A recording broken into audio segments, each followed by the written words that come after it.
Welcome back, ladies and gentlemen. Another week of live radio awaits you on the Kev Baker Show on Truth Frequency Radio. That's www.tfrlive.com. And I come to you a very refreshed cookie indeed, with lots of tales of woo under my belt as well. Yes, I travelled up to the very strange and paranormally active Highlands at the weekend. And boy, oh boy, it did not disappoint. And we might get into some of that as today's show progresses. Any fans of the TV show Outlander out there? You're definitely going to want to stay tuned to hear about some of the things that I got up to when I was up north. And yes, I even went back to Crowley's house. But not quite. And we'll talk about that as today's show progresses. And I can't think of a better guest to have for the first show back after a weekend away. And today's guest is Ben Emlyn-Jones. Yes, he is back for his monthly visit to the Kev Baker Show. And of course, Ben is the man behind the website Hospital Porters Against the New World Order. Or if you want to make it really snappy, Hipanwo. So what is Hipanwo, I hear you all saying, or you should be? Well, it's a website dedicated to the latest news, views, and reviews from the world of government cover-ups, ghosts, UFOs, paranormal investigations, of which I was participating at the weekend, cryptozoology, hidden knowledge, forbidden history, archaeology, chemtrails, and if there's something going on in the world, Ben will probably cover it. And I love his commentary. I love to see what his take is on all of the kind of stories that we regularly look into here on the show. So without any further ado, Ben, welcome back, man. How you doing? I'm fine, thanks, Kev. It's great to be back. It's good to hear from you and your adventures. So quite exciting stuff you've been up to. Yeah, well, we'll definitely get into that as the show progresses. You know, we'll fill in the gaps. But needless to say, it was the perfect weekend, you know, before coming to speak to yourself, sir, because we certainly speak about the weird, the wonderful, the strange, and of course, right now, a very important anniversary going on, and it's something we've spoken about before, and that's the 50th anniversary of the Apollo mission that took us, allegedly, to the moon, Ben. What do you make of all the kind of celebrations that's been going on, man? It's quite something. I mean, of course, this is something I've been anticipating for quite a long time. The 50th anniversary of this mission to the moon, allegedly, has always been, I think it's always been something that's been approaching, which could cause trouble for people trying to uphold the official story, should the official story be untrue, because it's kind of an informational choke point, because time, you know, out of sight, out of mind, and time is a way of putting things out of sight. As time goes past, people forget things. More and more people who remember stuff die. People are born who don't remember something happening, so they don't never know it happened. And these things tend to be forgotten. But when a big anniversary comes along, suddenly people's attention all focuses on it again, which is why if there's something wrong with the moon landings, and I think there are, I know not everyone who listens to this show will agree with that, but I think there are something wrong with the moon landings. There is something wrong with the Apollo moon missions. It's going to be a problem. It's going to be a time when that can be exposed, when that particular event, the things that are wrong with that event can come out in the public eye, and that's indeed is what we've been seeing.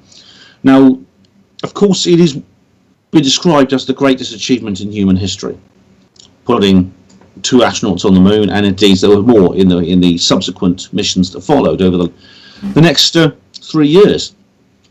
But I mean, it's also has enormous cultural import. People who were alive at the time remember it, say that it gave people hope in a time of great destitution and misery. There was a lot of war, there was civil unrest, there was societal collapse all around them. But just for one day, everyone was happy. So the moon landings also has almost a spiritual weight to it in the way people actually saw it. Indeed, there's some amazing music written about it and some art and things like that. But when you look into it, something was wrong there, Kev. Something doesn't make sense, and there's several different reasons over the following decades since the Apollo moon missions.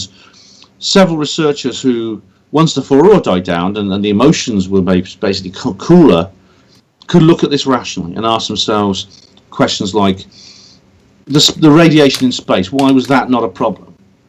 How did this rocket work so perfectly without any faults? And there's all kinds of technical problems to do with it, and also the visual record, the photographs and television pictures. Are they really what we would see if people were on the moon when those pictures were made, or were they filmed in studio conditions here on Earth? And I know we've discussed this before, but I think it's worth saying again that we're right to ask those questions. We're right to doubt the official story when a government agency tells us they achieved something, yet there are problems with the evidence. We are not doing anything wrong by questioning what the government agency has said and examining that evidence.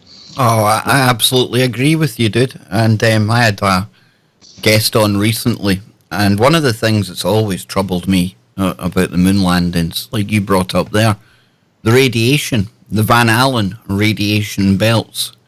Now, this isn't to say that this is bona fide fact and we should all go back to sleep and accept this, but we had Dr. David Warmflash on the show, and he's actually worked as part of the NASA team that was on, remember Phobos Grunt? Remember that thing they were sending up to the...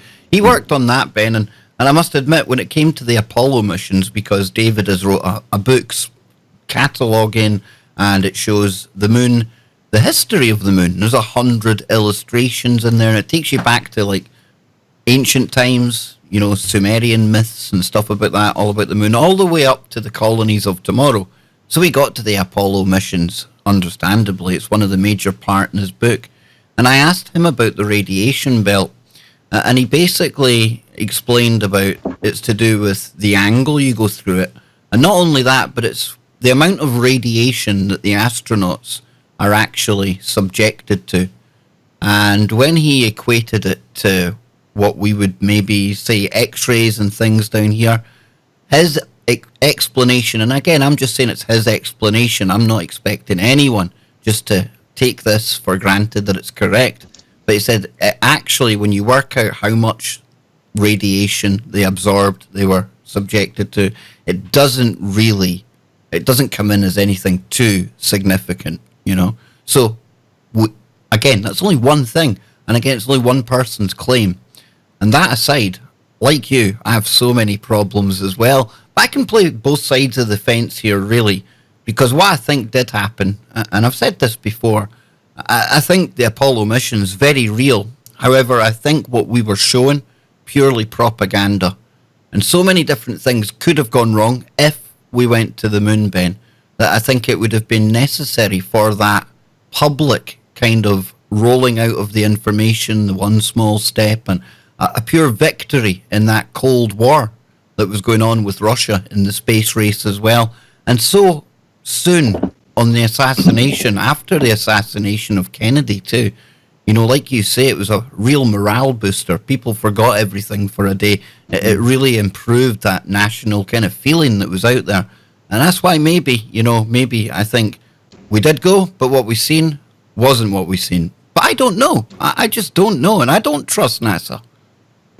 I mean, it'd be great if Dr. Warmflash, you know, if he ever wanted to come on one of the Apollo Detectives videos that Neil Geddes Ward has been producing, which I've been involved in, because we've been actually looking for someone to defend NASA's position and debate. We wanted to have a civil discussion with them on this program. We couldn't find anyone who was actually willing to do it. Oh, I think he would be. I think he would be more than up for that. I'll definitely give you his details. He would love to come on your show. And cool, aside from the whole Apollo stuff, I mean, the moon.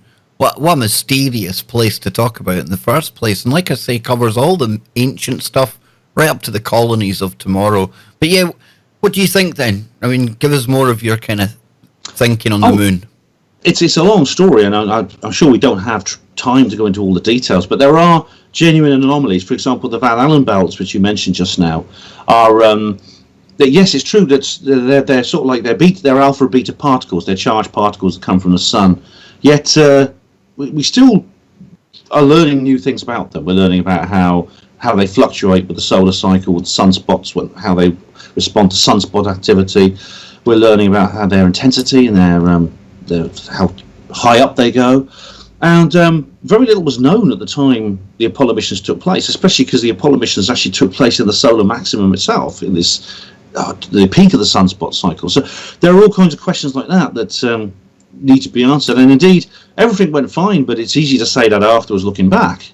It's more difficult to say that beforehand when you're actually sending astronauts out into space. And of course, it's the TV generation, and all this would have been on television. If anything went wrong, it would have been really horrific, Kev. You could just imagine, for instance, an astronaut being trapped in space, unable to get back, or trapped on the moon. And if the rocket broke down, there'd be no hope of rescue. I mean, you'd be stuck on the moon, and there'd be sadly, you'd probably die. We'd die within a couple of days, and it'd be like a tomb there, possibly forever, just sitting on the moon with these astronauts inside. It's horrific.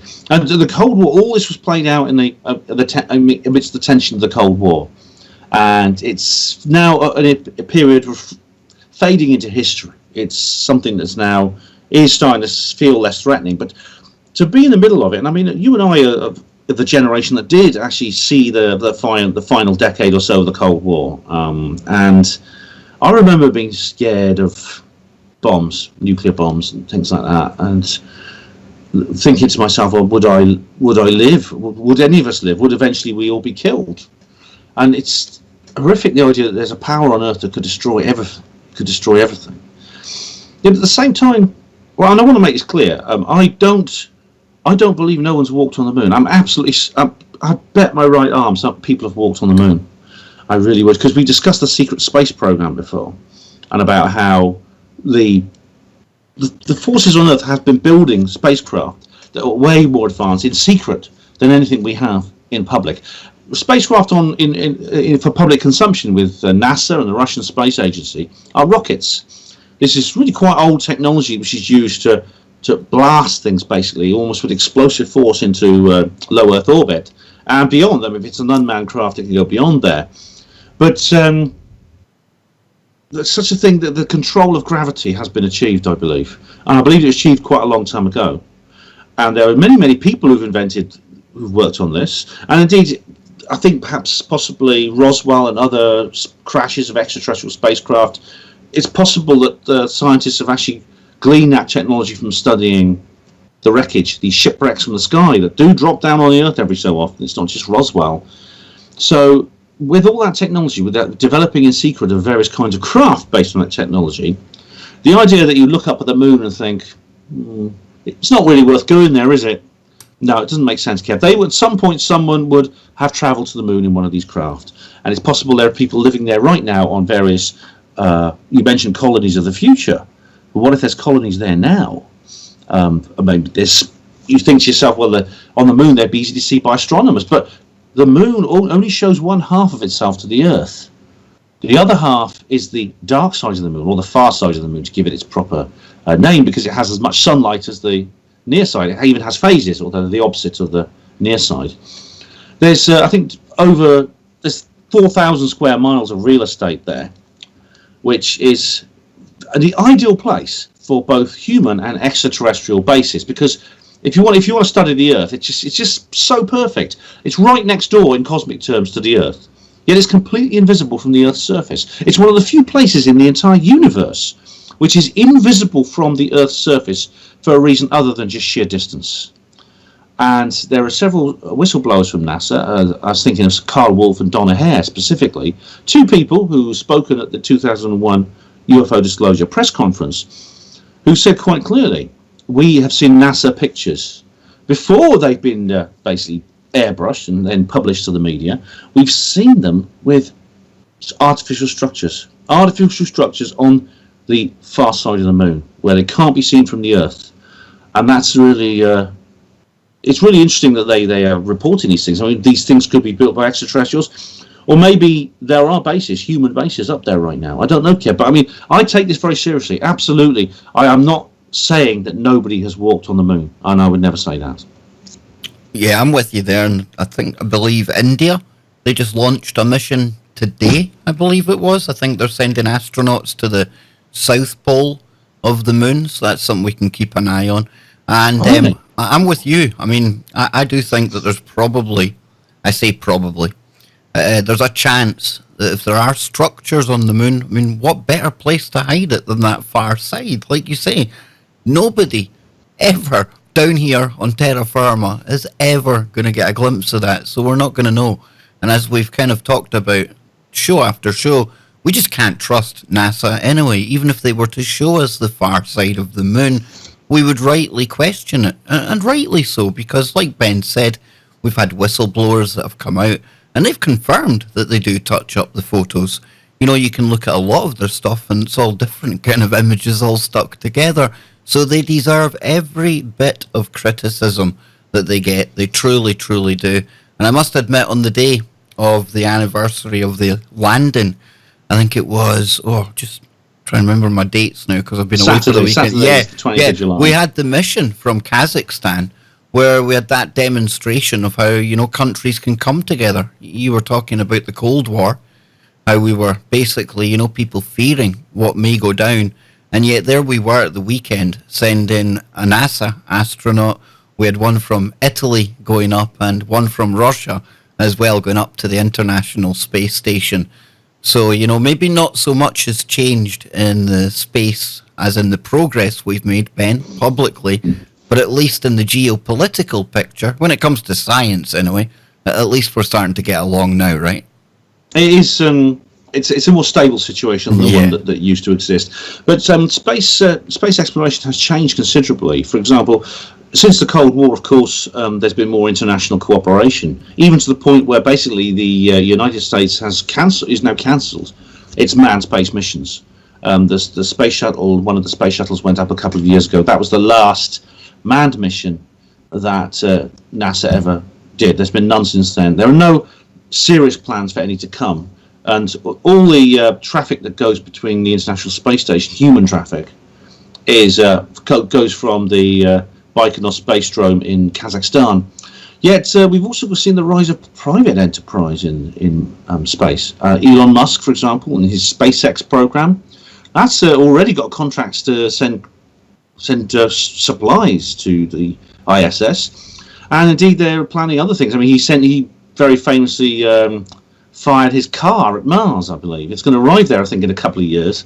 And that's, I thought was quite amusing, interesting publicity stunt there. It probably won't be in a drivable condition if it ever hits the surface of Mars. But these people, of course, we're now in a position where even without the disclosure of free energy and anti-gravity technology, more and more people are now going to be involved in space travel, and this is going to make secrets harder to keep. A lot more national operators are working now. I mean, you mentioned India has just launched a space mission. Yeah, I've just got it there. They've launched their second lunar mission, Chandrayaan-2, and it's not actually astronauts, Ben. I just checked there. It sounds like it's going to be, it says, riding on the Indian-built rocket known as a geosynchronous satellite launch vehicle, or GLSK Mark III M1. The successful launch from the second pad at the Satish Center. It doesn't really say, but it sounds like they're touching down on the moon anyway. Oh, right. Yeah. So it's going to be a landing mission. That's going to be interesting. Yes. It's at the South Pole, which is interesting because we had that anomaly at the South Pole that was reported not long ago.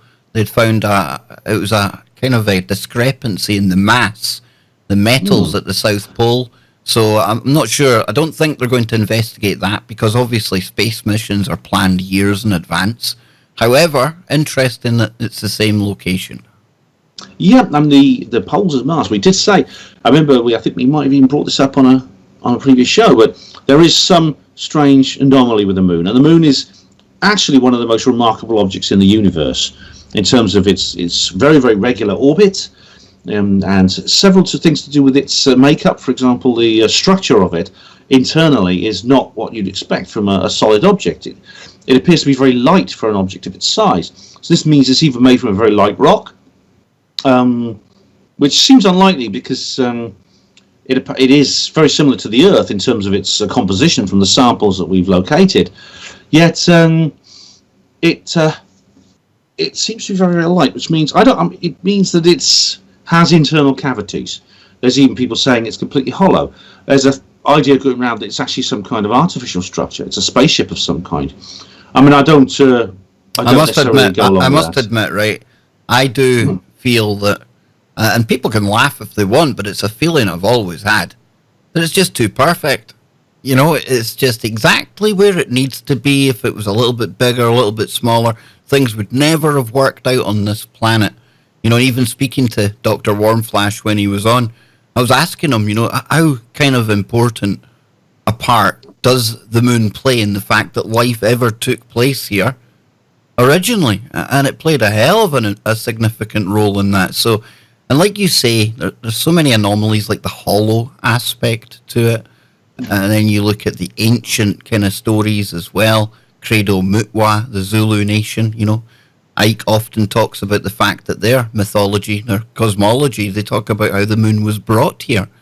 And like you said, it's just a perfect outpost. You know, if we were going to terraform somewhere, Ben, and we wanted to kind of hang out in secret, it'd be ideal, right? Well, this goes back to the ancient aliens and the idea that that Earth was interfered with in its early history.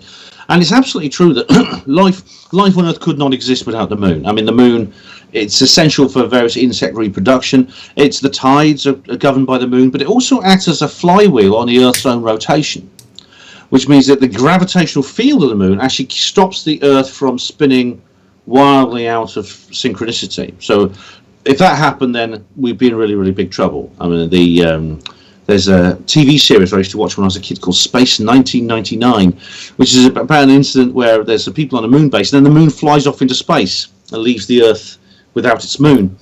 If that happened, then the Earth would be in big trouble. It really, really would. It'd definitely be a bad day if somebody came along and took the moon away. Oh, we would probably life on Earth couldn't continue for much longer in its present form at all, and we'd all die. Certainly all humans would die. But there are, I believe that if there are some kind of cavity, and there has to be some kind of cavity inside it. It's like an Easter egg. I mean, if you're holding an Easter egg in your hand, and I'm sure lots of children have had this disappointment when they encounter their first Easter egg, they might think, "My goodness, chocolate's light, isn't it? I thought chocolate was heavier than this." You open it up and find the damn thing's hollow. So you misjudge the density of chocolate very easily from simply not knowing that something is hollow. And the same goes for the moon.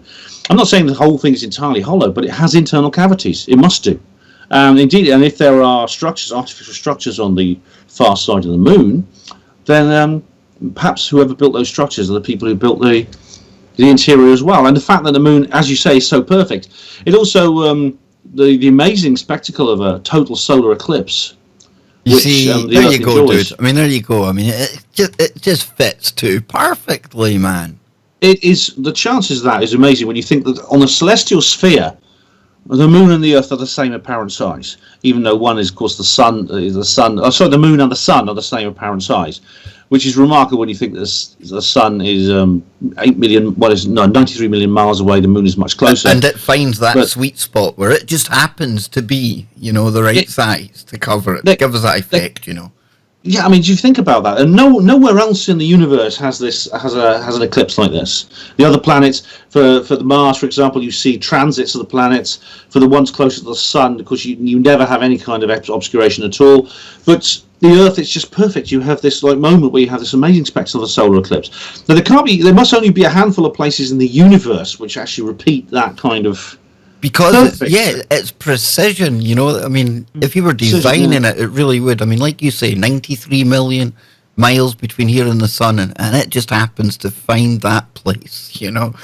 But we will come back on the other side, my friend, and we'll get into more strangeness, because portals, something that I've covered quite a lot on the show, be it CERN, be it paranormal ones, be it Bermuda Triangles. Myself and Ben have touched on all of them.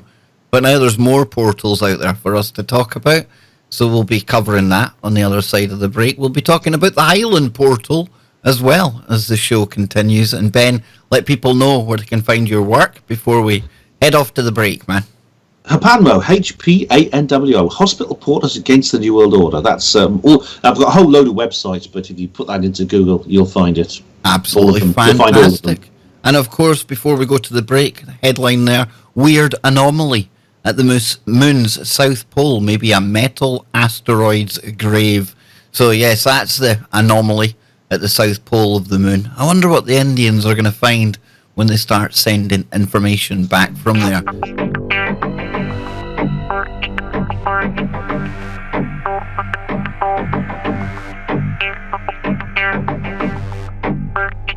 Welcome back, ladies and gentlemen. My special guest today, Ben Emlyn-Jones, and we were having such a laugh during the break. We almost forgot to come back to you.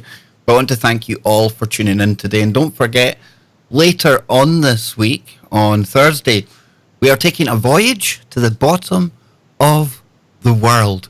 So if all this NASA talk tonight hasn't triggered some people out there, I'm sure my show with Brad Olson about his trip to Antarctica surely will. So that's on Thursday night, ladies and gentlemen. And tomorrow, fingers crossed, but a little birdie told me, right, that Ryan Gable might be here tomorrow night, and we might finally be doing that show we've been promising you, Stranger Things. So please join us for that one. And no matter what happens, I'll be here tomorrow. Hopefully Ryan's with me. But tonight I've got Ben with me. And Ben, we were talking about the moon before the break. And we have often talked about the moon. And I imagine we'll often talk about it again as shows progress. And I wonder, you know, how long it's going to take for us to get some kind of jump room technology up to the moon. Some kind of portal that we can step through, my friend. And of course, it's portals that we're going to next. Maybe not the kind of portals that you or I are going to be stepping through any time soon, but I've been looking into an experiment that's happening at Oak Ridge National Laboratories. Now, I covered this with the audience out there when it first came up, and I'm keen to make of what you kind of gleaned from this experiment that's going on, dude. The Mirror World, take us there. Yeah, there's a lot of news stories about this, and they often have quite alarming titles like "Scientists Open Portal to Another Dimension" or "Stargate is Real" and things like that. It's not actually quite as extreme as that. I mean, it's not going to be like The Mist by Stephen King. It's a great movie, actually. If you've not seen that film, please do watch it. Come on, dude. Come on. You watch some of those YouTube videos out there, and it sounds like it's going to be the Stargate. The rippling water's going to roll out, and then, I don't know, it's like a horde of demonic things that are just going to come flooding through it, man. It's not like that, no? No, I know. That's basically what The Mist is about. But it's not quite like that. Although it's not factually inaccurate to say they're opening some kind of connection or communication with another universe. And it's not without risk, but it's not quite as extreme as we've been told. Now, there's this idea that there's more than one universe. It's more than an idea. I mean, it's accepted now in mainstream science that there are higher spatial dimensions and there are other universes like our own with 3 dimensions or less that sort of cut off from that like branches of a tree. In fact, it's only when you accept the reality of these parallel universes that the theoretical model of physics actually works, so that the scientists are now saying, well, there has to be these parallel universes. However, there's in the National Laboratory in Tennessee, of Oak Ridge, Tennessee, there's an experiment being done by someone called Dr. Leah Brassard, who is doing this because of a strange observation during nuclear studies. Now, an atomic nucleus is made up of hadrons, like protons and neutrons, which, of course, they're accelerating in the Large Hadron Collider, and they're smashing them together, but we won't go there just today.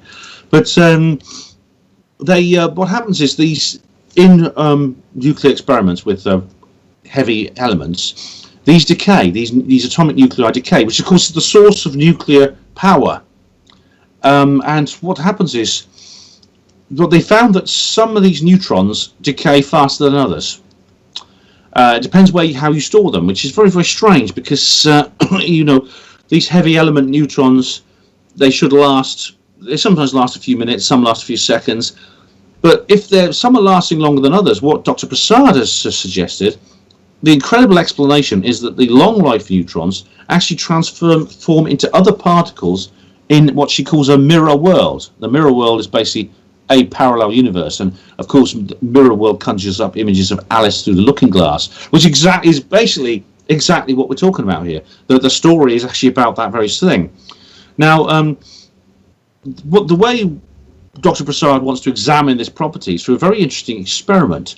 Oak Ridge has a nuclear reactor which is going to fire a beam of neutrons down a 50-foot tunnel at a neutron-proof barrier. Now, some of those particles managed to make it to the far side of that barrier. It can only be because they entered the mirror world briefly and become what she calls mirror neutrons, and they reappear in our own world as normal neutrons on the other side of the wall. We'll have to see how this goes. I think she's probably already done the experiment because she said it's quite simple. It'll only take a day to run. All the rest is going to be examination of the data. Now, in conventional physics theory, not taking into account parallel universes, she says there'll be no neutrons on the far side of the wall. Now, this has been taken very, very seriously because the project is backed up. There's a laboratories in Switzerland and Russia that are backing her up on this. Now, if she's successful, it will mean, as I said, proof of the parallel universe. But and as I said, there's not going to be any Stargate or anything like that. There's not going to be a demon. Hellboy is not going to come tearing through and to grab a pint of beer and a cigar. That's not going to happen. But there could be effects on our own universe as a result of this. So, supposing this stream of mirror neutrons passing through hyperspace from our world is somehow detected by an intelligence from that other world, it could be interpreted as some form of communication. It could be very similar to the SETI situation where we're beaming messages into space. It's probably more extreme, actually, because we're dealing with a complete different universe, not just another part of our own physical universe. So we could end up even having some form of interaction with this other universe. And we wouldn't have to wait 50,000 years to say hello either, because it wouldn't be limited to light speed, because essentially it is a quantum effect of the very strange properties of particles, subatomic particles, to turn from one form into another. See, there you are, my man. You've taken us right up to the point where I think I've got a flaw in this whole experiment. And it's not that I think I'm clever or anything like that, but we know, or we've heard of the observer, when it comes to quantum stuff. Schrodinger's cat. The minute you put that observer in there and it collapses the potentials, you get one outcome or the other. The cat's dead or it's alive. And a lot of people think, well, you need that quantum observer, that person there watching. But as Geordie Rose explained on the show, and as you learn if you look at quantum mechanics, it doesn't need to be a person. It just needs to be any system whatsoever. The magnetic field from that, the effect from that, and be it any kind of measurement tool, as I assume she'll have to have, Ben, to detect said quantum. There's going to have to be a detector. Yeah, exactly. Yeah. So we're talking about an experiment that's talking about quantum effects. It's at a subatomic level, and she's measuring for the outcome. And I wonder if the whole fact that she's even looking for these particles, maybe they won't appear in her tests. But listen, if that's the case, it doesn't actually mean that her theory's wrong. Because in that initial experiment, remember where the protons were decaying? And one was in a tube, it was in a pipe somewhere, and the others were in the lab. My point being, the ones that may have been away, that were decaying at a different time and mirror particles appearing, maybe quantum effects were taking place there, because maybe there wasn't anything really observing it at the same time. So again, I think these mirror worlds do exist, Ben. But whether there's almost like a catch-22 when you're trying to prove that there is some quantum effect coming from a mirror universe. The fact you're looking for it might kind of set you up to fail in the first place. It's weird, dude. Or give a false positive, on the other hand. Almost anything is possible here, Kev, because you're absolutely correct, and I have to assume that Dr. Prasad is aware of this. Yeah, she's a clever lady. And she will control for that very thing. Yeah, you look at her work, and she's uber clever, and the fact that she says she can fire this up in a day, it tells you she knows what she's doing, right? But again, do we really know what we're doing? And like you say, if we are going to be taking some particles from a mirror verse into our verse, where they can measure them and detect them and prove the theory, the hypothesis that she's got, what exactly does that mean on the other side? Like you say, who picks up on that? What could that be interpreted as? We have no idea what we're messing with, Ben. It is rather like the quantum computers, which I know you've done a lot of shows on. We really are treading into unknown waters here, and this could have an unexpected effect. For example, supposing in the course of these studies, because this experiment will have to be repeated many times. If Dr. Brassard gets a positive result, then everyone is going to want to repeat it. Supposing we end up getting neutrons in the form that appears to be some kind of message, some kind of transmission. So they in whatever mechanism or whatever form, these whatever order or shape or frequency these things come at, you realise there's actually someone on the other side of the hyperspatial barrier has actually picked up this stream of neutrons that are moving into the mirror universe, and they've interpreted as some kind of communication. We could end up with a communication. What if we end up communicating with people who've died? Supposing this is what mediums do. Well, over on the Mirror World, right? I'm on the Ben Emlyn-Jones show, and I'm coming and I'm telling you, scientists are picking up something really weird at one of our laboratories, dude. It's like it's as if there's this other universe, and they're determined to fire subatomic particles at a wall. And we're picking these spikes up, and we've got no idea what's going on. That's what's happening in the Mirror World, right? Well, Kev, maybe it's already happening. Oh. Maybe, for example, we've talked about this before, but the unidentified lying object at CERN. What is that? I mean, this is an object that entered this hermetically sealed chamber, which is a pure vacuum. It's purer than outer space. It's completely cut off from the entire rest of the world. Yet something has got in there. This is not like getting a grain of sand in your camera on the beach. Nothing should be theoretically could get inside that cabinet. And the moment the people in CERN are getting really worried about how this thing got in there. Now, I'm telling you, dude, that whole story, absolute bunkum. They had to close down for some reason. And when you read the story, this was like geeks kind of having a joke. This was like Schrodinger's cat, only in CERN's pipe. Because you can't observe whatever was in this, like you say, it's sealed. Nothing can get into these tubes. But because we can't look at it, it both is there and isn't at the same time. And you can picture these geeks in the white coats just laughing around. It was probably a computer needed rebooted or something like that. But they thought, we'll get a good laugh and we'll get the whole internet talking. And they did. It certainly did, because it's quantum woo. But it's just basic quantum mechanical kind of jokes and geeking around. There was nothing in that pipe. And it wasn't even in one of the detectors.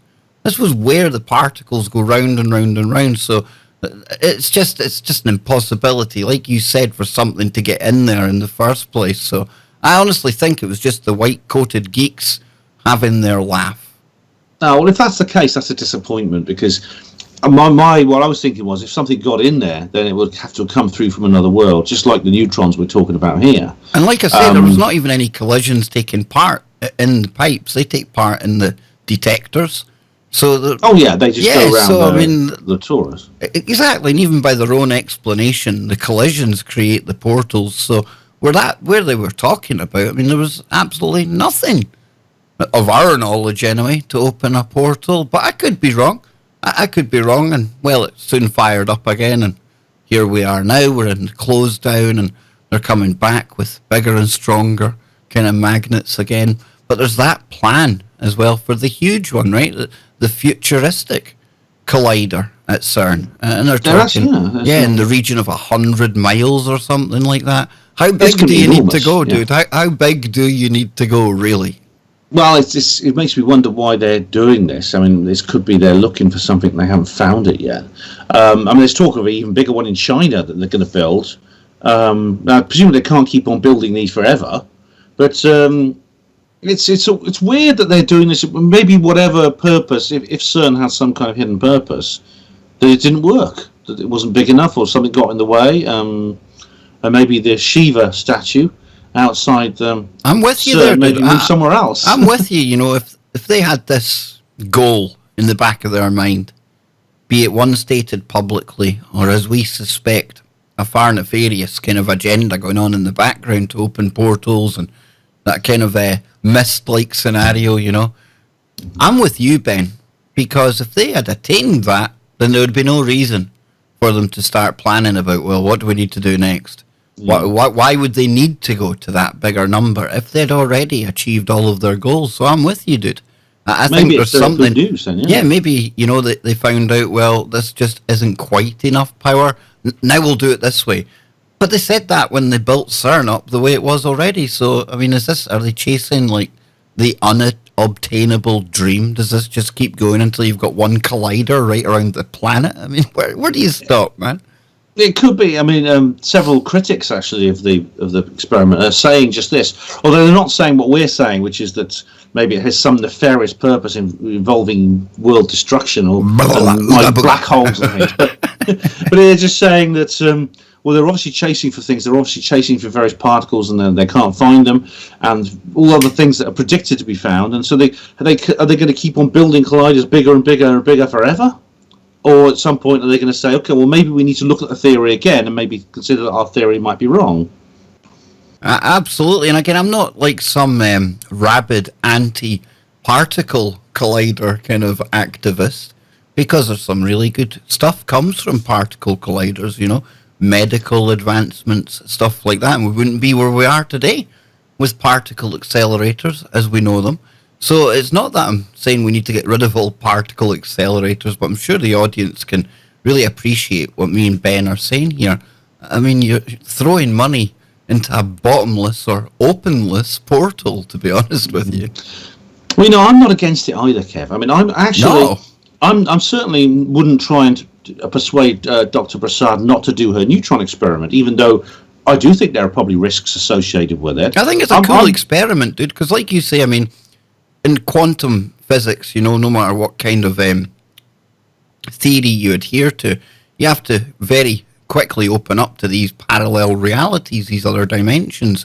And if she has found a way to prove that, I mean, wow, I'll probably win her a Nobel if she does it. She will. She will win a Nobel Prize if she does this. And good luck to her. I think that I'm very curious to see if this succeeds, because if it succeeds, there could be some good effects of this. For example, supposing we find a way to do what psychic mediums do, that is talk to people who've died. We also could develop a communication system that is not bound by the limitations of electromagnetic waves. I've already mentioned SETI, about how there's radio telescopes that are beaming messages to distant stars and distant galaxies. It's going to take millions of years to have a conversation because of the distance, because they're bound by the speed of light. Yet with a quantum communication system that involves mirror particles, we could pick up the phone and talk to creatures in a distant galaxy as if they were just in the next street. So I'm saying I'm all in favour of this. I think let's go for it. I mean, it's worth the risk, in my view, to possibly get some benefits from this. I mean, imagine how curious that will be. Just imagine if this succeeds. It really would be interesting to see what spins off the back of it. I totally agree with you. And that whole quantum communications, if we are going to go out further into our own solar system and beyond, Ben, to be realistic, we're going to have to come up with some kind of quantum communications, because even Mars, you're going to have such a delay one way and then the other with radio signals and, communications as they are. It makes it quite unworkable. So quantum comms, I'd love to see us achieving something like that. And of course, we've had the Chinese. They've worked on that. They've got a satellite where they say they proved quantum entanglement with a ground station, a couple of electrons. So yeah, we're on our way there, absolutely. And talking about instant communications, Elon Musk recently as well, and he's talking about going to Mars. Yeah, that's one thing. But he made his big presentation about the neural link. And of course, that's the chip in the brain. And that'll be another way that we can get instantaneous communications. Maybe not or intergalactically or anything, Ben, but certainly with people across the planet, right? Yeah, there's a very good episode of Doctor Who, which actually deals with this very thing, the idea that you could actually have some kind of electronic implant attached to your own neurology, which essentially means that you can share thoughts and things like that. And as you said, the communications, and it could maybe speed up your cognition. It could improve your memory. All kinds of things that this kind of transhumanist projections theorize and predict. But this technology can be abused as well, and it can be weaponized. And we know that any technology that can be weaponized will be weaponized by somebody. Now, the psychotronic implants we're talking about here could also be used to slow down your cognition, delete your memories, all kinds of other things like that. And I suspect the governments of the world might want us to have these things put in our brains so we become easier to control. In fact, it was the series of Doctor Who. I mean, Doctor Who's gone downhill in the last year or so, but there were some really, really good ones when Christopher Eccleston was the Doctor. And David Tennant, I thought, was pretty good as well. There are episodes about this actually happening, involving the Cybermen and things like that. That it is actually, there's a conspiracy to just basically take over people's minds by saying, "Oh, come on, have one of these chips in your brain. Think how good it'll be," and then people do it, and then of course, then the people who organise and control the network can turn you into essentially a remote-controlled machine. So I'd say no to this. I'd say no thanks. I'll make do with what I've got. Cheers, guys. That's what I'd say to Elon. If you're listening, I won't be buying this particular product of yours. It's okay, Elon. I'll be front of the queue. No, I'm only joking. No, but can you believe we're here, Ben? You know, I mean, technology does move at breakneck speed. And we've often, I mean, the microchip kind of stuff, it's been spoken about for years. Can you believe we're actually here now where you've got a company talking about commercially, you know, within a year we could be looking at this kind of technology for those who want it, you know? It still even shocks me, man, and I talk about this stuff all the time, but here we are. We're right there. I know, I mean, you mentioned breakneck speed, and it's an interesting turn of phrase you have there, Kev, because, you see, this technology could do good. There are people who have literally broken their necks and have been told that they'll die within about 10 years, and the last 10 years will basically be them being stuck in bed continuously. This kind of technology, the very same technology that Musk is talking about here, which has the potential to be abused, could do wonderful good. It could actually be inserted into the damaged spinal cords of people who have suffered from broken necks and damaged spines in many other ways. And it could bypass the damaged areas to basically repair the damage done to the spine and allow people to walk and live normal lives when they otherwise would never have been able to. And the same goes for things people who've had their brains damaged by strokes. Again, you can actually connect damaged nerves within your brain and your entire central nervous system to other parts which aren't damaged, and therefore, in a sense, reroute the damaged circuits, which could make your brain function again properly. So I'm not against technology, Kev. I love technology. I think technology can be used to do good. I'm just warning people about the ways it could be abused. And that's why we shouldn't be too trusting about people. For instance, the project I've just talked about, this is the spinal injuries research. It's been done at Cardiff University. Now, I don't think I should name the person I'm talking about here, but I know someone who's essentially a member of their family. It's actually one of their in-laws works on this project, as a scientist working on this project. And this person is in regular touch with Henry Kissinger. Henry Kissinger is very interested in this technology. Now, knowing Henry and knowing his particular proclivities, I suspect his concern for the well-being of humanity is not at the front of his priorities for this. He's looking into something else. He wants this for something else. He wants to be part of maybe a way this could be developed for another purpose. Keep forgetting to turn my volume back up. Absolutely. And you know, that's one of the aspects I've really been concentrating on when it came to the Neuralink presentation. The fact that, you know, so many people out there, and of course they're going to sell it, the advantages, folks. They're going to sell us on that. And how could anyone in their right mind turn their nose up at people with spinal injuries, people with neurological degenerative disorders, you know, Alzheimer's, dementia, all those things eradicated. But it's what comes on the back of that as well. And it's the fact that we literally will then be wired into, potentially, the Borg. And I know that isn't what Elon talks about publicly, but that technology, once it's out there, can be used by anyone. And even if it is the most best intended technology in the world, you know, there's still somebody that could come along one day, hack it, co-opt it, and we are in a very, very bad place very, very quickly. But at the same time, again, I'll always say, you know, people have free will, And I don't see this technology going away, unfortunately, as much as I would probably like to if I had my way. But it's going to be here. So if one person decides to take it, fair dues. If another decides not to, equally right. We just shouldn't really kind of divide ourselves of, who's chipped and who's not. That's the last thing we need to be doing, dude. Yeah, of course, if I was stuck in bed in that kind of state, paralysed by a spinal injury or a stroke, there's no way I'm going to say no to something like this. Absolutely no way to get my life back again. No way. Well, I refuse. And so I would say to people, I think we need to live. I'd like to live in a world where this technology can be used and will be used, and we can trust it. We can trust that it will be used for good and not evil.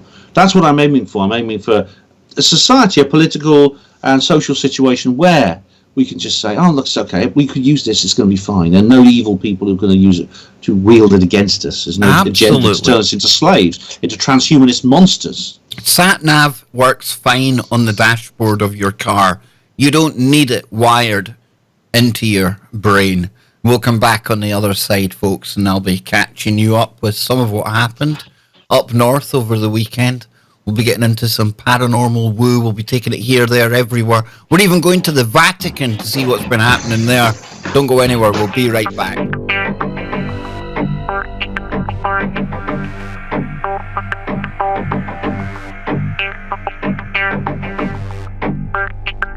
Our number 2, ladies and gentlemen, and I'm glad you've joined us today because I had a brilliant weekend away and I've got so much to catch the audience up on. Now I'm probably going to have to do a full show on all of the adventures I went on when I was up north over the weekend, but you will not regret this, folks. It's going to be worth waiting for. But we will be getting into a little part of it tonight.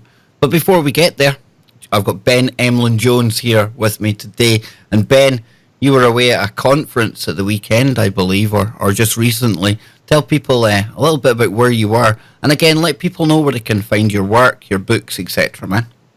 Well, people can find me. People can find me at Hospital Porters Against the New World Order, which is Panwo, HPANWO. I had a really I went to a lovely event actually. I went to the Awakenings conference. This is the Awakenings Manchester. It was an event in Manchester, just in a. Trying to just get the details up here. I went there, had a lovely time. So there was the Awakenings UFO. It's the UFO and I've got the rest of it now. But basically, it was a massive conference. It was a huge event in a great warehouse, based in a series of warehouses. And it's the biggest conference I've ever been to. I reckon there were 500 people there. It was huge.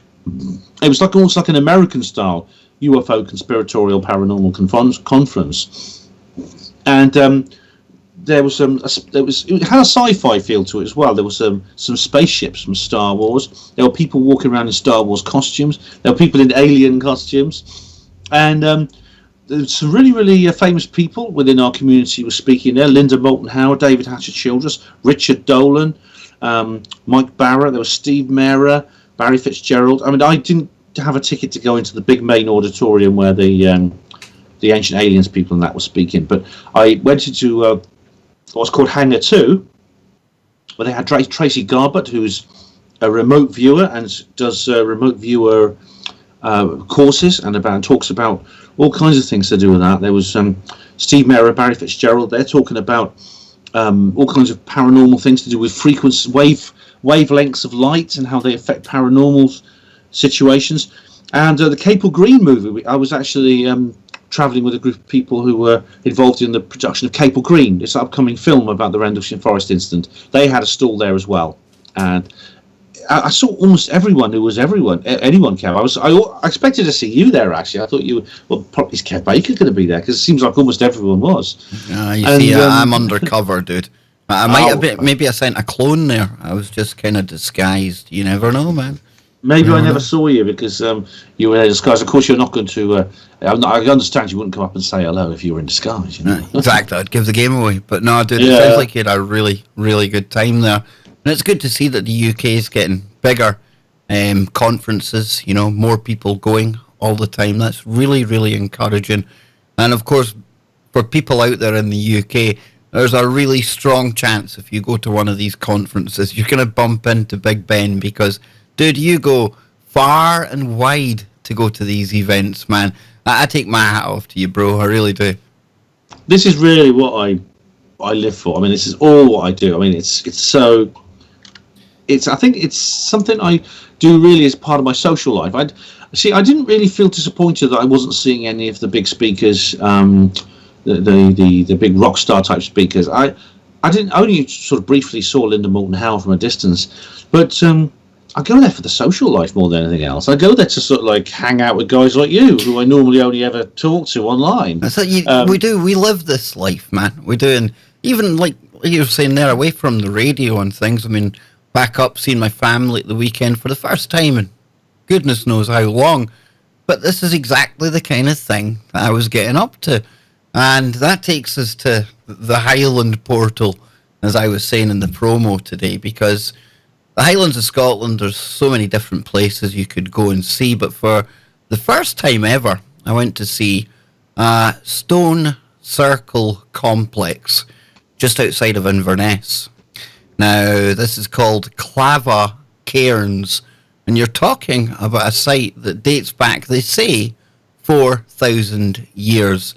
And I'm just going to read a little bit of the tourist kind of spiel for people here, and then I'll give you my feelings, and then I'll let you know what happened. But Clava Cairns, they call it an ancient burial site, and I shot a video at the place during the day, which I'm going to put on YouTube. And in the video, I say, well, that's alleged burial site, because I think there was far more going on in this location than meets the eye.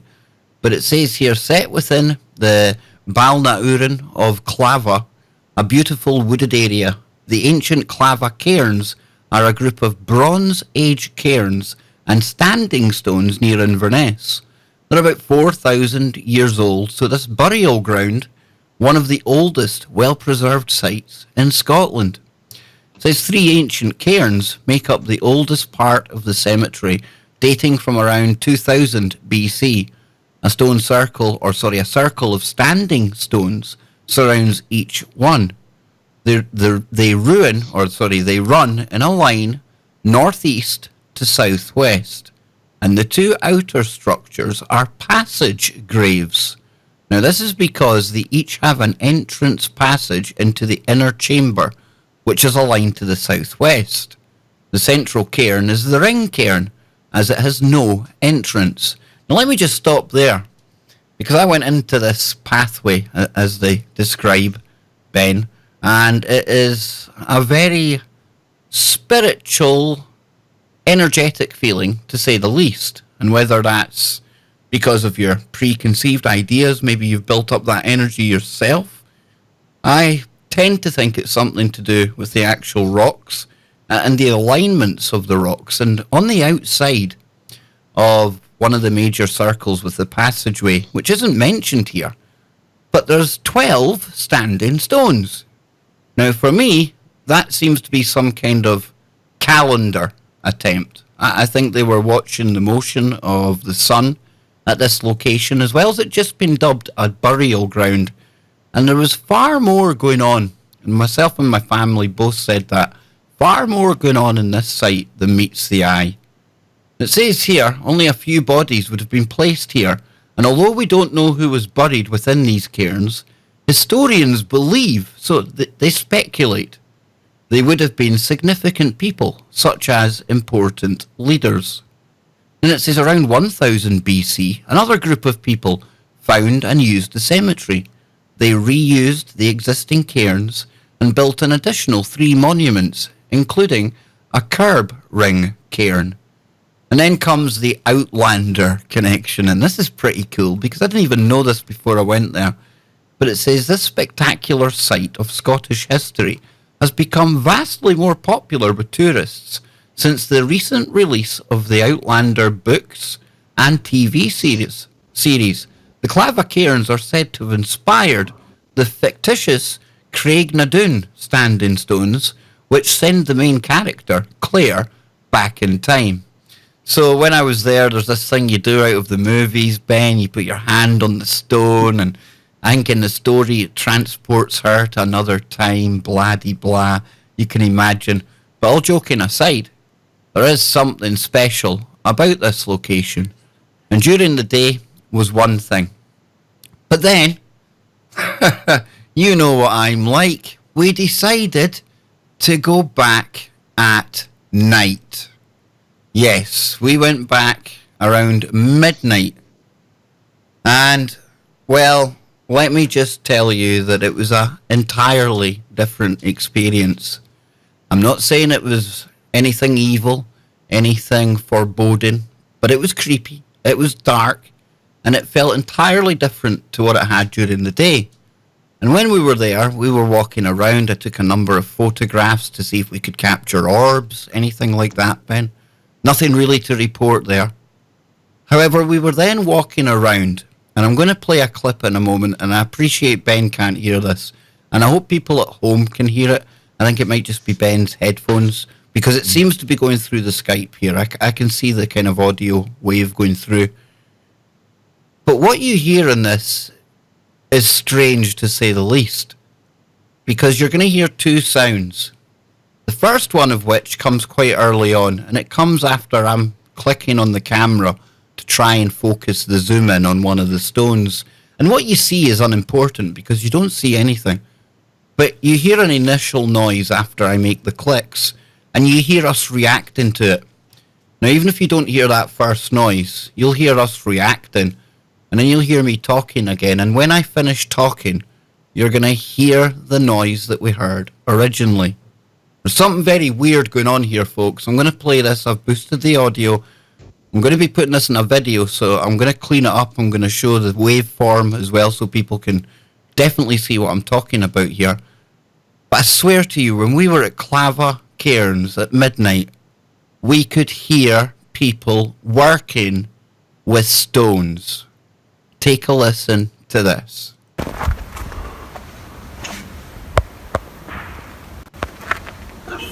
That was like a stone being thrown off a stone. That's like stones. Now you heard it there, just as I finished talking. It sounds like stones. I'm going to play that just one time again quickly because I appreciate Ben can't hear this. And it is harder to hear, but I think it's important just to kind of let people know that I definitely experienced something I can't explain at Clava Cairns. There was nobody else there. It was midnight, and this working of stones, it's like two stones banging together, came from way off in the distance. And everyone that's with me, my brother, his girlfriend, my mum, they were all within my field of view. None of us were doing anything. And, okay, somebody might say, well, somebody threw a stone and it set off one of the cairns back yonder. Well, if they did, they done it exactly the same way twice. Because it's exactly the same noise you hear, like stone hitting stone. Listen again.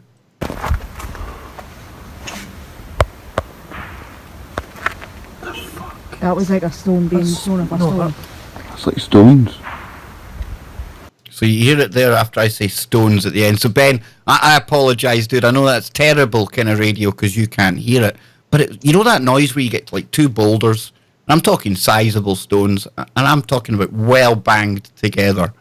And it kind of echoes, it reverberates. That's the noise that we were hearing coming from. It sounded as if it was actually just beyond the last cairn.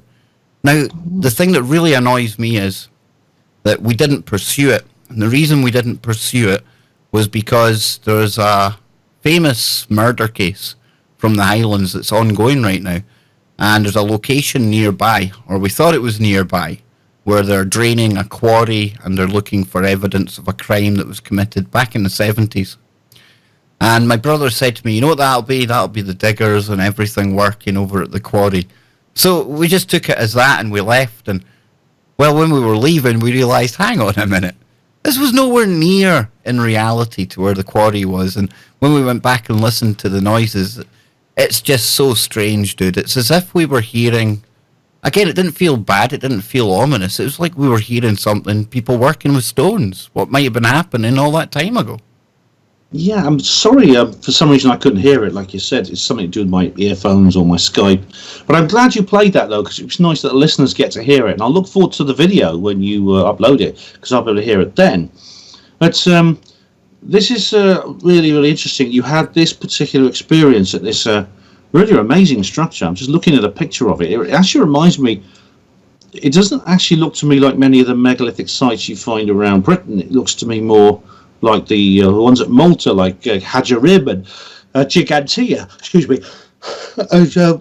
I mean, Maria Wheatley is probably a better person to ask about this because she's an expert on megaliths and things like that. It was a weird place, dude. And like I say, I don't think it was a burial ground. You know, there was something really kind of weird when you went down that passageway into the stone circle. It was for acoustics, or it was for something, because it was just, it didn't feel like a burial ground. I don't know, man. Yeah, it doesn't look like one. I mean, it's this actually counts for several of the strange chambers you find, like Bryn Celli and New Grange and things like that in Ireland and Wales. Those are because they didn't find any bodies. The archaeologists found no bodies inside them, for a start. And secondly, they have this passageway indicates that it's something that is designed to be entered and exited irregularly.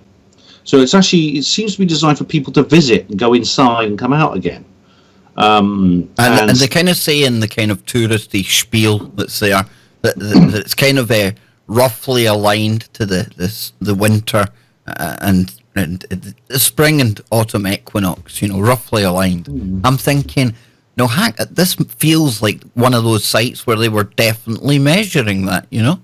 Well, indeed, Newgrange is exactly that. Newgrange, the actual chamber of Newgrange is proven to match the winter solstice. And in fact, it's so accurate, and it's the people who did it knew very, very well about the precessional cycle, which is, you have to be very, very expert to know that, because it's a 25,000-year cycle, which means that sun will shine down the chamber into the centre of Newgrange every winter solstice, regardless what part of that precessional cycle you're in.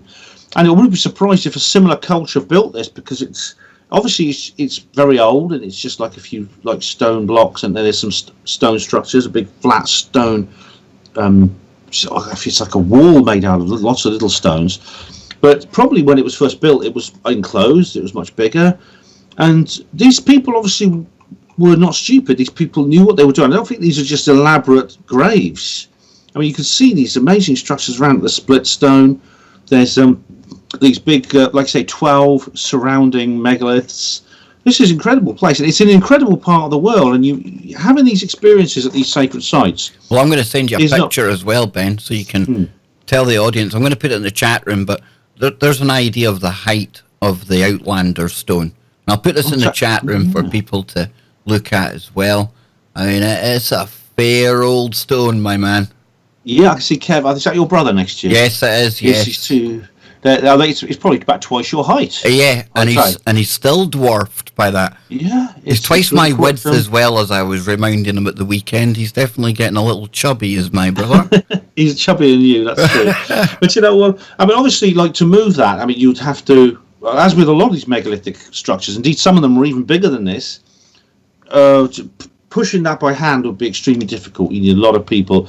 It could be done, but it's obviously a very organised and highly dedicated workforce with a division of labour would be needed to create something like this. And why go to all that trouble unless there was some purpose? And the same goes for this with the pyramids and things like that. People went to enormous effort to create these structures. I don't believe that they did it just to bury some king. I mean, it may well. I mean, there are burial chambers dating back to the Bronze Age and Neolithic times. There's one near where I live called the Wayland Smithy, which did have bodies in. It was a grave, but it was completely different design to this Clava Cairns. It was like a it goes underground, and there's like this covering. Those were for probably politically important people were put into these graves, but this may well be something entirely different. Now, the fact you had this experience is interesting because people report a lot of these sacred sites, and when several people, including people who study about Eschadobles, they detect strange changes to the Earth's magnetic field in these particular areas. In fact, at the Awakenings conference, Steve Mera and Barry Fitzgerald were talking about this very thing. That's what it felt like during the day, dude. That I can't explain it, I can't put it into words, but there was something energetic there. But it wasn't anything bad, you know. It was just different. It was weird. you probably had, because of the electromagnetic anomalies in that area. It's possible it released some kind of force. And I'm not a skeptic. I'm not going to say oh, it's just your brain playing tricks on you because of some electromagnetic field. No, it's more that it's something to do with the electromagnetic structure of the Earth, which releases things like this. You find these everywhere, and I mean, I've had similar strange experiences at places like this. In fact, I've been to Inverness, which is generally a very unusual place. It's a weird place, all right. Yeah, he's coming from he's a native of Inverness, and so you probably worked this out when you left the place. I worked it out when I went there. I found it had an extremely strange energy. I went to a really amazing cemetery, which actually has a huge hill in the middle of it, and you climb up these. You know the one I'm talking about. You go up this hill, and there's more graves on the top of the hill. It's a very odd kind of graveyard. This extremely strange, and the actual hill is called it's called Knocknafay or something, which means the hill of the fairies in Gaelic. And apparently Brian Allen was saying that they actually used to bury the bodies in sealed cast iron coffins because they didn't want the fairies taking the bodies away. Well, up where my mum's days, there's a little place called Fairy Glen. And there's so many kind of ancient stories and lore about fairies and stuff like that. Absolutely, dude. And again, Inverness, stone's throw from Loch Ness. I was there. I filmed maybe a little bit. Didn't find anything, but on the way to Loch Ness, as you do, we passed Aleister Crowley's house. Oh, of course, and I thought now that it's been bought by 3 new unnamed people thus far, they're unnamed. There's the Boleskine Foundation, it's called, and of course they've called for people to come to the property in August to help clear all of the kind of debris away. And what they're going to be doing then is, Ben, they're going to be opening up an Aleister Crowley centre, and it's going to be a retreat for yoga, meditation, and on occult holidays, people will be, like, handpicked people will be invited to take part in ceremonies. Not me saying this is all them, and they're even going to be teaching Thelema, and that is, of course, Crowley's kind of magic. Not making any of this up, dude. And again, we went to the house, and we weren't going to go anywhere near it, but myself and my brother, we've got a history with that place, and we thought, well, you know, this is probably our last chance to kind of put some closure on this, and we'll just take a walk around it, you know, prove to ourselves that it's not that bad. We got halfway around it, and myself and my brother, we never went anywhere near inside it, but we both agreed, let's get the hell out of here. There's still something not right there. And listen, again, that could just be in our heads. I totally get that. But on the way out, we nearly jumped the height of ourselves because we're leaving the property, and it's all like surrounded. There should be nobody there, dude. It's the middle of nowhere. And coming out of the long grass, and bear in mind it's over people's heads, all you can hear are these voices. Couldn't see where they're coming from. And it was 4 other people with exactly the same idea that we had come up and have one last look at the place and things like that. But yeah, still a very, very strange place, my friend. Oh, very. Although when they open it, Kev, I will be tempted to visit. I really will. I've been, like I say, when I went to Loch Ness on the tour, the tourist guide actually pointed out Boleskine House to us on the way. I mean, I only caught a brief glimpse of it through the trees on the road, but we did actually see it, and we saw it vaguely from a distance. It's on the other side of the loch, but I tell you what, I would be tempted to visit the place. Now, you've been there before. We talked on a previous show about the fire damage, the very strange fire damage that was done. The mysterious fire that broke out there. It reminded me a bit of the spontaneous human combustion, the way it seemed to be so selective in what it burned. Well, on the stream this weekend coming up, I think it'll be Saturday, I've got better evidence this time of that kind of line of embarkation or disembarkation where, I don't know, dude, it's like the fire stops. You've got all of this, it's like absolutely gone. It's like a bomb's hit it. It's like the Blitz in World War II.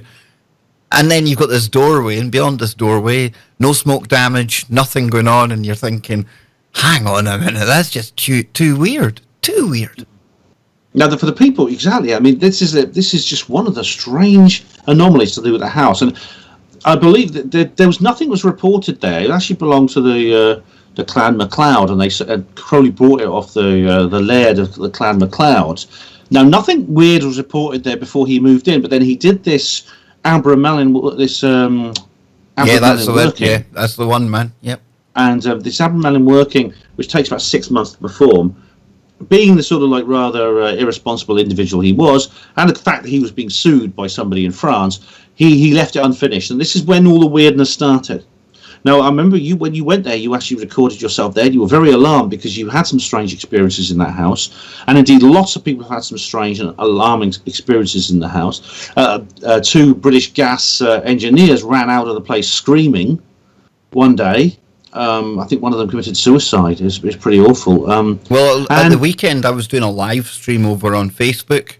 And we were telling ghosty stories, and I got my mum to tell the one that I've told often enough on here about the dude with the hairy legs and the hoofs on his feet, you know.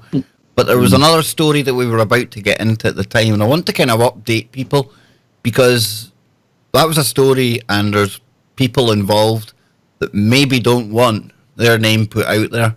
So that's why we turned off the stream.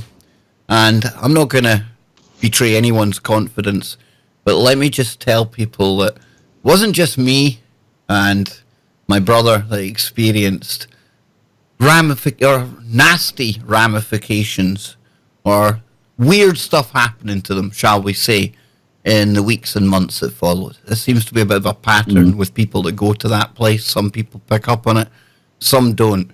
Strange, dude. Really, really, very weird. And this is going to happen to people who visit it. If it's going to be a yoga retreat or a meditation center, the people who go there, similar things are going to happen to them, and they're going to have results from their visit there, which they may not expect or may not welcome.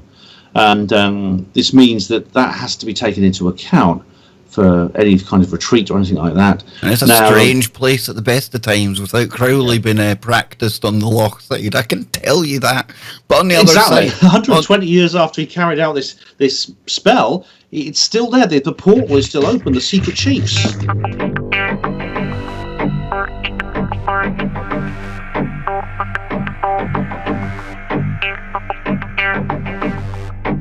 Welcome back, ladies and gentlemen. Final part of today's Kev Baker show. And my, oh my, I nearly jumped off the chair there during the break. We've just been talking about Aleister Crowley, right?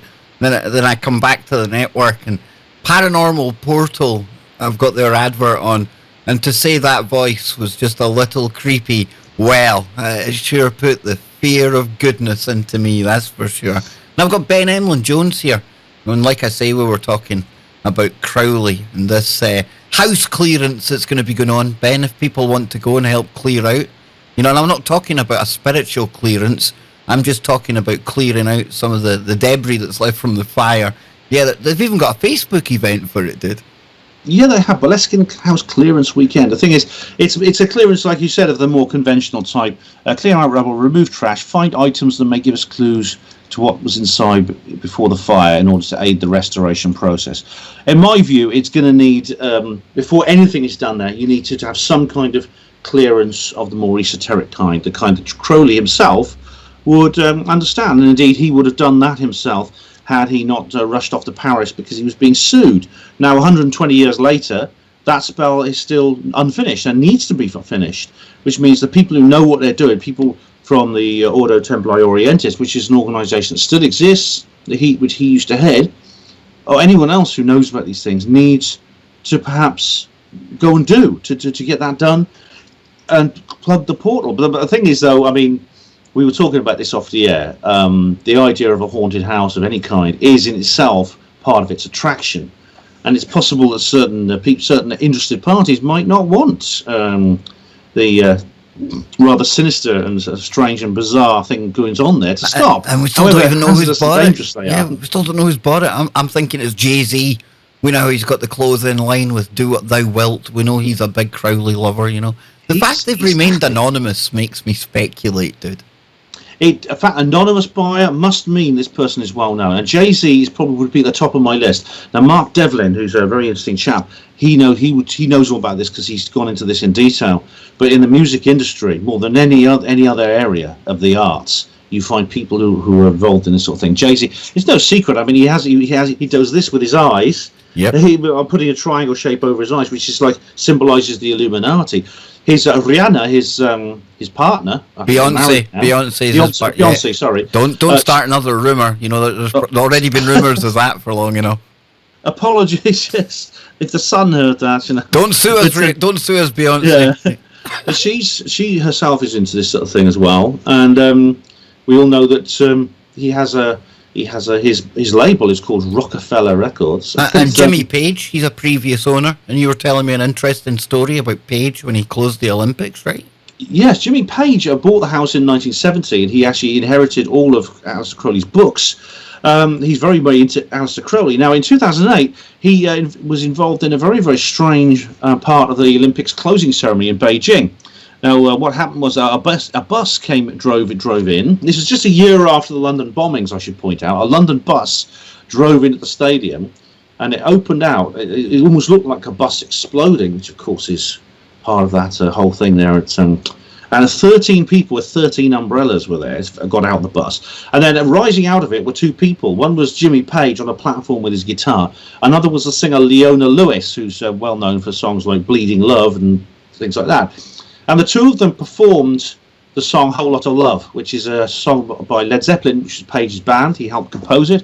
It was the theme music to Top of the Pops for many years. And I thought, and many other people said this, we were looking at an alchemical wedding. We were looking at, firstly, there was this ritual of violence and destruction, which happened with the 7/7 bombing in London. And Jimmy Page and Leona Lewis symbolised the goddess and Satan. It was an alchemical wedding of the two of them.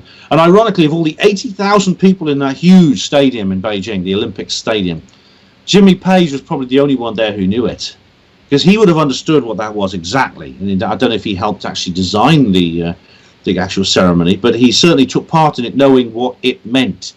Other people like Ellis Taylor spotted this, and they informed me, and I watched it. And yeah, it's very, very, very creepy indeed, Kev. And this is the guy who actually owned Boleskine House and all Crowley's books.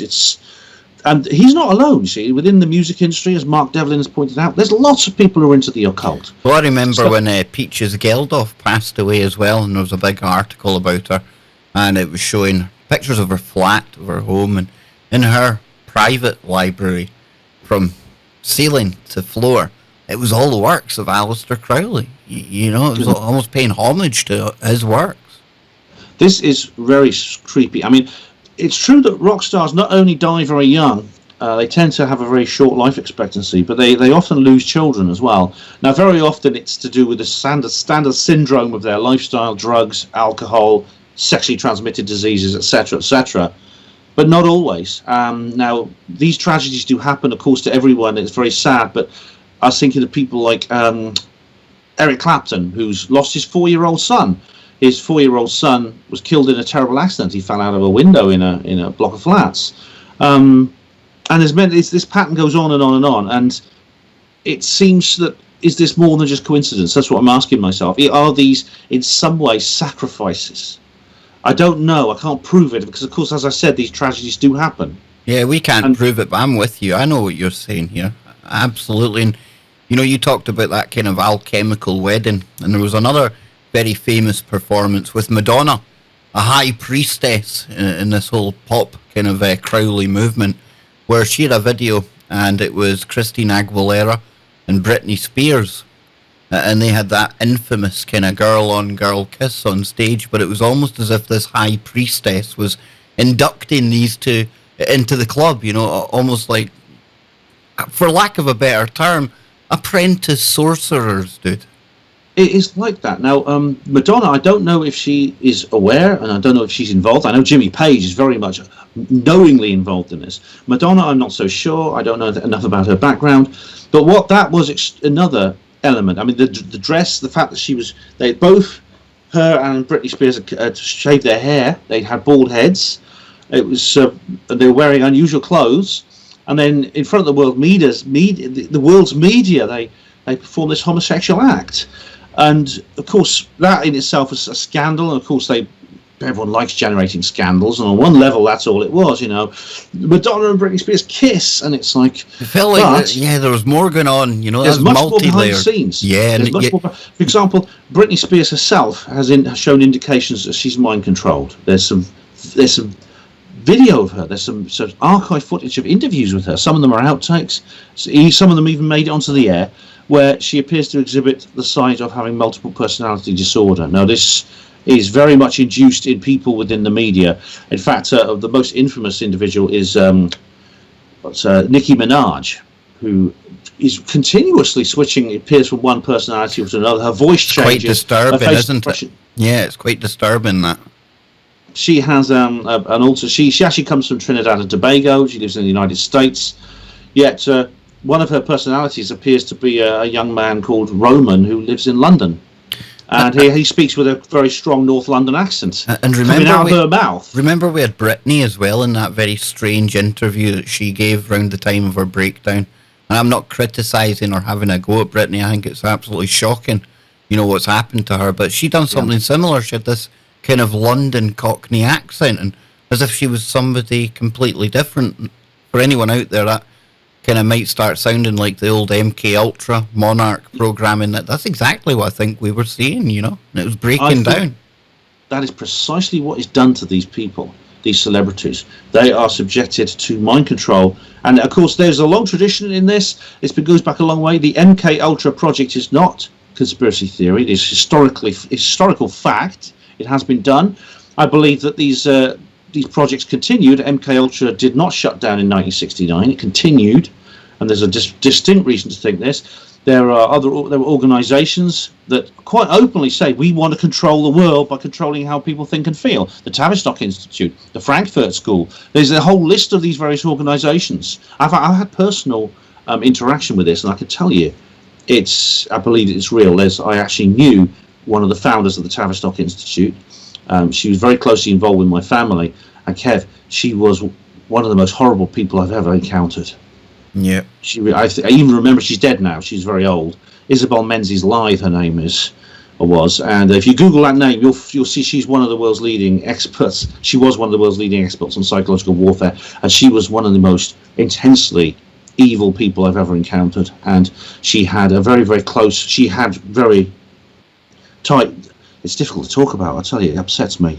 You think about this, Ben, and sorry that kind of. So she had control over my parents. To cut a long story short, she had complete control over the minds of my parents. You think of how Tavistock were able to, deploy their tactics and things in popular culture via kind of pop musicians, things like that, Ben. Okay, and that was one powerful form of programming for the masses. It was. And then you take it forward to where we are today, and the way that they've basically weaponized the internet to have a psychological control on all of us. The way they can manipulate the way we feel, with what we see, etc. And with what Tavistock done in the past has been bad enough. The way I look at the world now, we might not know about the MK Ultra programs of today, but they're there. They've got different names. They're still ongoing. And when we do find out about what's been going on in this internet age, I tell you, it's going to be criminal what they've been doing to all of us. It's going to be a scandal beyond anything you imagine. I mean, you're going to see people weeping in the streets. They're talking. I don't know exactly what you do about it. There's no legal precedent for this. No. But yeah, basically, nearly all the entire population of the world has had their minds basically put into such an unnatural state that we can't even think or feel in the way we're supposed to in a natural way. And it's deliberate. It's done so that we can be controlled, so we can be turned into epsilons from Brave New World, so that we can be turned into basically insects in a hive. It's horrific. But I do believe the very fact that we're talking about it now gives me hope that we can reverse it, that we can actually break it out of it and become free. As David Icke always says, he's the Robots Rebellion. He called one of his books The Robots Rebellion, and that's a wonderful image in that very title. Yeah, I think we have to do it now or never, because the further we go into the future and the more that these brain chips become a thing, then even the ability to think for ourselves will diminish, Ben. And we've got that TV show that was really popular recently, Westworld, where you've got that kind of story about the robots becoming conscious, waking up to the fact that they're being used as slaves in a game. And I tell you what, we had best wake up like those robots did, because if not, we're going to go the other way, and they're going to put us deeper into a game, to the point where our opportunity to realise what's been built round about us and what is happening to us, it will literally be taken away, because, like I say, Ben, our thoughts, they're not even going to be our own sometime very, very soon. That's a title of a book by Neil Sanders, who's another really good author who's researched this and talks about this. His book, it's a 2-volume book. It's very, very good indeed. So the very fact, I think knowledge is the weapon we use here, and we can get away from it. And it seems that there are increasing numbers of people looking at this. More and more people are actually examining this, and once people know about it, I think that's how we defeat it. It's really its armor and its weaponry is secrecy. It only works because people don't know it's happening. Once they know it's happening, they'll see it happen. They'll see it being used against us, and that's when we can fight back. We can actually take an active steps to keep our minds free, to be aware of these tricks that have been played against us: chemical, electromagnetic, psychological, cultural, all these different forms of mind control. They can be defeated once we see them for what they are. Love it. That's the way we do it, dude. Now, before we go today, talk about another centre for mind control, and a place where there's undoubtedly demonic portals. The Vatican. You've been writing about the Vatican lately. Come on. It just wouldn't be one of our shows if we didn't offend the head of the Catholic Church. So what have they been up to this month, Ben? Oh, this is actually something. It's a very grim case, but it actually gives me hope, because it's a possible solution to a 36-year-old mystery. In June of 1983, a 15-year-old girl from Rome called Emanuela Orlandi left her home to have a music lesson, and she vanished. She's never been seen again. Well, her brother has been searching for her ever since, and there was a tip-off, an anonymous tip-off. Someone said, her body's in the Vatican City. It's in a cemetery, the Teutonic Cemetery by St. Peter's Basilica, and there's an angel pointing towards the grave, an ancient statue. And so what happened is, there's some people have been investigating it, and they reported last Sunday they'd found bones. Now, if these bones are confirmed to be Emanuela's, then of course her brother Pietro, his mission will be over in life, his mission to find her. But the question is, how did she end up there? How did she end up in the Teutonic Cemetery in the Vatican City?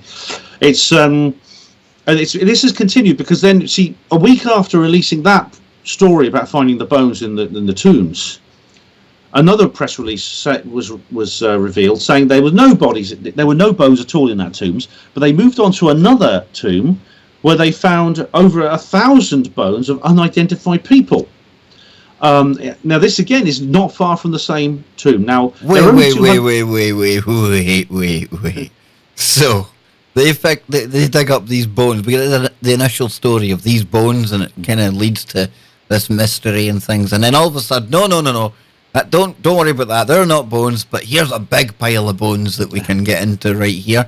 Really? This is a very similar kind of echoes to what happened in Guernsey. Is it Guernsey or Jersey? Jersey, yeah. The Ultima Guernsey Children's Home. Yes, very much. And it's also what Kevin Annett has been discovering in Canada. This is very similar. I predicted that the bones they found in the tomb would not be the only ones, and they're now saying they found thousands of unidentified bones in that same cemetery in different tombs. Well, Kev, there's only 206 bones in the human body. If there are thousands of bones, it means there's a lot of people that no one knows about buried in the Vatican City. Whoa. And of course, are the Catholic Church going to have to actually say anything now? 10 years ago, I'd have said, they're going to cover that up. The Holy See will come out looking as... they'll quash the case, they'll come out smelling of roses. But, there's a change in the tide, Kev, which is maybe a sign that we are actually fighting back against mind control, because we had Jeffrey Epstein arrested. We've had all kinds of other things like that happening. So it's possible that what we're talking about, this image about maybe fighting back against the mind control. And indeed, organised religion is the world's oldest form of mind control. It's one of the most effective. possibly we're now seeing the Vatican unable to keep its secrets any longer. And indeed, Kevin Annett has made this point because, of course, the Pope has been talking more openly about the child abuse scandal and things like that. It's possible that this could be maybe the catalyst to a complete revelation of what's happened. I don't know that. I just keep my fingers crossed and hope so. Yes, I'll keep my fingers crossed. I won't hold the breath, though. Definitely not. Not when it comes to the Vatican. Absolutely not. And, you know, it is good that we're seeing this news coming out. I hope it goes somewhere. I hope somebody's prosecuted. I hope it opens up the bigger picture, the bigger conversation. I truly do. I'm highly sceptical. And when it comes to Epstein as well, here's a character that we knew had been doing all of this stuff, you know. And if they had prosecuted him right the first time and followed up on all the leads that they could have found that first time, you know, when they jailed him for 13 months, but basically all he did was sleep in the prison, but he was going to work. Open prison, yeah, ridiculous. Yeah, you know, so this was a guy that also had a massive painting on one of his New York mansion walls with him in an orange jumpsuit and prison wire and prison guards. And the story goes that when people asked him about that picture, he said, well, I've been there once and I've got a funny feeling I'll end up going back there again. Yeah, that's cool, but are we going to see anyone else going with him? And don't get me wrong, I mean, it's great that Epstein's off the street, but does it go anywhere? We know it links to far bigger fish than Jeffrey Epstein. It's got very similar kind of aroma to it. That Jimmy Savile operation he was running over here. And I hope it leads us to the bigger fish. I hope this apocalypse includes all of these criminals, these evil perverts being brought to justice. But look at what happened in the UK just today, Ben. And I think it's been a big, major step back for the entire movement. And that was when we've had this VIP accuser dragged through the courts and ridiculed as being a kind of fantasist and a liar. And whether he is, whether he isn't, the public kind of circus around that case and the media going into overdrive, I fear it may prevent any genuine kind of victims ever coming forward again for fear of being ridiculed, like Nick. Yeah. I was talking to Brian Clare about this. Brian Clare is a man who himself was abused as a child in local authority care and has been campaigning his whole adult life to put a stop to it.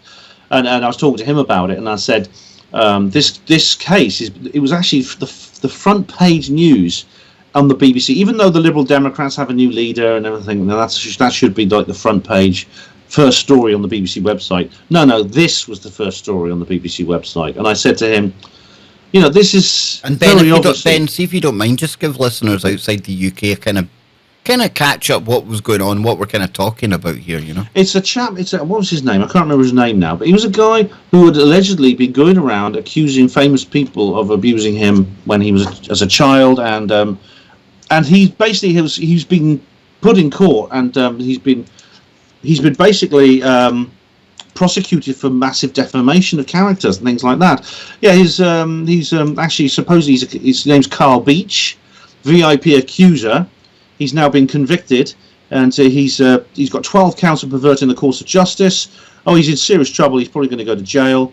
But the problem is now this is going to, seen as this is such a big story, so mainstream, it's going to discredit other stories that come forward. And indeed, that some of them will be fake, of course. There will be some people who make things up, but some of them will be real. And unfortunately, the real stories will be disguised as the fake ones in the eyes of the public. So this is done. You're right. It has set back the movement enormously. I mean, I don't know if this guy made it up or not, but I tell you what, I was reading the papers today on the bus and going through some of the news websites, and some of the language they were using to describe the guy that was in court. Not only that, but also pointing out the fact that 3 of the top cops who believed his claims and who started the investigation, they've been hounded out of the force on full pension. Now, it sounds to me like a take your money, shut up and go home kind of move. You know? Yeah, now, that's a possibility. Yeah. And whether this guy is genuine or not, Ben, I mean, anyone sitting right now thinking about, you know, whatever happened to them at the hands of people, maybe back in the day, do I want to come forward? Do I want to put myself out there? Do I want to run the risk of being treated like this guy? you know, it's bad news, man. And whether he's right or wrong, the media are certainly using it to scare potential witnesses from ever coming forward again. Oh, absolutely, it'll be used for this. Absolutely, this is the effect it's going to have, and indeed, it's also a way of burying bad news. This has come out at just the right time to maybe distract people away from the Emanuela Orlandi case that we've just been talking about, and various other things that have been going on, that has been happening. I mean, I did a show with Brian Clare myself that was very successful. A lot more people are talking about this. This needs to be put back in the bottle, and you can't necessarily, if you can't suppress something, you put out disinformation to discredit it and to confuse people and to basically deflect people's interest, which is what they're doing. They do this with all kinds of things. We've talked about it on this show. Yep, big time. So we're almost out of time, dude. We're almost out of time. Hopefully when we hook up again next month, we won't have too much to kind of cover when it comes to Iran, Britain tensions, because obviously we're swapping oil tankers right now, right? That's got to be a good sign. We're trading oil tankers, man. Maybe they can. Maybe the Iranian one's better. We can hang on to that and they can keep ours. You know? Well, as long as they let the crew out, that's all. Mossad have warned the EU, and anytime the Mossad warns the EU of anything, we should pay attention, folks. They said beware the Iranian sleeper cells because they may be activated soon. So it looks like Mossad are going to be getting busy sometime soon. The question is, Kev, will our new Prime Minister be a member of one of these sleeper cells? Oh, Bonkers Boris is going to lead us into the Holy Land, man. Oh, man. It's probably going to be him, yeah. I hope he leads us into the mirror world. It can't be any worse. If Boris Johnson is the leader of the UK, can it be any worse in the Mirrorverse? Oh, I like that. That's quite cool. Yeah. This is the guy who's remember the Bullingdon Club, yes, that kills tortoises and humiliates homeless people by burning money in front of them. I reckon his first move, kind of people. his first move as Prime Minister should be to legalise the weed that he smokes on a daily basis. Because he's wired to the moon, that one, man. Yeah, I mean, he's going on about how he's going to do Brexit properly. Well, I'll believe it when I see it. I really will. We're going to hold him to that. If he doesn't do it, then he's proved himself to be a liar and a fraud. I think he's going to be our Trump, and let me kind of explain that. I think he's going to be our Trump in the way that he divides a nation right down the middle. People are either going to love Bonkers Boris or they're going to hate him.